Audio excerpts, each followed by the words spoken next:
भारत के विदेश मंत्रालय ने चीन के बेल्ट एडमिनिस्ट्रेटिव रोड को टक्कर देने के लिए बहुत जबरदस्त प्लान तैयार कर लिया है और भारत के विदेश मंत्रालय ने चाइना को मुंहतोड़ जवाब देने के लिए एक अच्छा एक प्लेटफॉर्म, एक प्लान भी तैयार कर लिया। अब वो क्या है और कैसे है, सारे टॉपिक पे आज के इस वीडियो में बात करने वाले। बिना देर के इस वीडियो को स्टार्ट करते हैं। सबसे पहले जो लोग चैनल पर पहली बार आए प्लीज चैनल को सब्सक्राइब कर दीजिएगा। वीडियो अगर इन्फॉर्मेटिव, भारतीय विदेश मंत्रालय चाइना जुड़े, स्पेशल फोकस हमारा चाइना पे ही रहता है। अगर आपको वो इन्फॉर्मेटिव इन्फॉर्मेशन चाहिए तो प्लीज चैनल को लाइक सब्सक्राइब कर दीजिएगा। अंग्रेजी अखबार इकोनॉमिक टाइम्स की अकॉर्डिंग रिपोर्ट के अकॉर्डिंग चाइना के विकास मॉडल बेल्ट एडमिनिस्ट्रेटिव के टक्कर में भारतीय विदेश मंत्रालय ने हाल ही में त्रिपक्षीय विकास निगम यानी TDS फंड नाम के एक प्लेटफॉर्म लॉन्च कर दिया, जिसके तहत भारतीय प्रशांत क्षेत्र में और अन्य भौगोलिक क्षेत्र में बड़े निवेश और निजी क्षेत्रों को शामिल किया जाएगा, जिसमें सरकार उनकी मदद करेगी।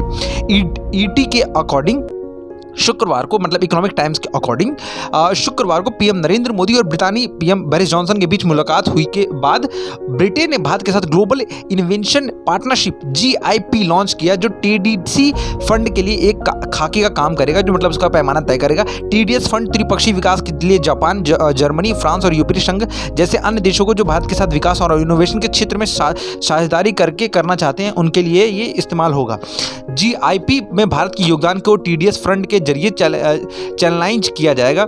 ET अखबार, मतलब इकोनॉमिक टाइम्स के अखबार के मुताबिक सूत्रों के हवाले से बताया गया कि GIP अफ्रीका, एशिया और इंडो पैसिफिक में स्थित विकासशील देशों में भारतीय इंटरप्राइजेस की ओर से विकसित किए गए इनोवेशन को बढ़ावा देने के लिए मदद करेगा। इसीलिए मैंने आपको अपने चैनल के अबाउट में लिख रखा है कि आपको इनोवेशन से जुड़ी चीज़ें भी यहाँ पे मिलती रहेंगी और ये इनोवेशन से रिलेटेड है, तभी मैं आपको यहाँ बता रहा हूँ। अगर आपने इनोवेशन किया है, आपके दिमाग में कोई आइडिया, आपके दिमाग में देश के लिए कोई इनिशिएटिव प्लान है, देश को आगे बढ़ा सकते हैं, इंटरनेशनल लेवल पर इसको स्किल कर सकता है देश के लिए, जैसे डिफेंस का हो गया, एरोनॉटिक्स का हो गया या और किस क्षेत्र में, तो आप इनोवेट करिए, क्योंकि आपके इनोवेशन की देश को जरूरत है। इसके लिए सही बाजार की जानकारी, सही भागीदारी की जानकारी और लीचिंग फंडिंग की पहुंच होना बहुत इंपॉर्टेंट है। GIP भारतीय इंटरप्राइजेस को फंड, तकनीकी सहायता, हैंड होल्डिंग और विकास पूंजी निवेश के रूप में इसे सहायता मिलेगी। आने वाले समय में कहां पे स्टैंड कर रहा है, आप इससे समझ सकते हैं कि GIP के तहत लॉन्ग टर्म पूंजी निवेश के लिए एक नया GIP फंड स्थापित किया जाएगा।